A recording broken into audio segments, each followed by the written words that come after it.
Talk ఏంది, exit poll talk ఏంది, అక్కడ ఉన్న నియోజకవర్గం ప్రజల మనసులో ఏముంది, ఎవరికి ఓటేయాలని ఇష్టం వచ్చినట్లు వాక్కుంటే అదే అవుతుందా? ఏం చేయాలనుకున్నారు అదే చేసి చూపించారు కదా ఓటర్. సో అంటే గెలుస్తున్నారు అని మీరు అనుకుంటున్నారు? ఇప్పుడు కాదు, నేను నామినేషన్ వేయకముందు నవీన్ యాదవ్కి డిక్లేర్ కాకముందే చెప్పిన, నవీన్కు టికెట్ వస్తే పక్కా 100% విన్ ఇక్కడ అని చెప్పి. డిక్లేర్ కాకముందుకే నవీన్ యాదవ్కి టికెట్ రావాలని మీరు అనుకున్నారు? ఎందుకు అనుకోదు? అడుగుతున్నా. తప్పేమున్నది? అనుకున్నారు. నా కొడుకు ఫ్రెండ్ చిన్నప్పటి నుంచి.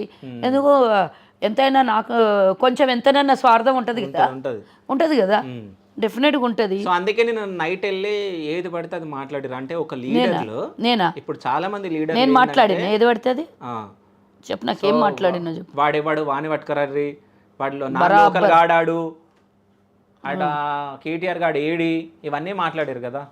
సో అట్లా మాట్లాడొచ్చా? అంటే ఒక మంచి పొజిషన్లో ఉన్న మీరు అట్లాంటి మాటలు మాట్లాడొచ్చా? కేటీఆర్ మాట్లాడొచ్చా? రేవంత్ రెడ్డిని బట్టలు ఉడదీసి కొడతావు అనొచ్చా? ముఖ్యమంత్రి కాదా ఆయన?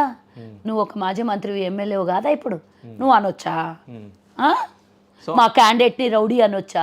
మా క్యాండిడేట్ ని దొంగ అనొచ్చా? మీరు అన్నయ్య సమర్థించుకుంటారు. అన్నా అని చెప్తున్నా, నువ్వే చెప్తున్నావు కదా, వీడియోలే ఉన్నాయి బరాబర్. మా ముఖ్యమంత్రి కాబట్టి నేను అన్నా అని మీరు అనుకుంటున్నారు. అవును, మరి కుక్క కాటుకి చెప్పు దెబ్బ. లాతో కబుత్ బాతోన్సే నయం అంత కదా. మంచి మాటలతోని మేము చెప్పి ప్రయత్నం చేసినాం.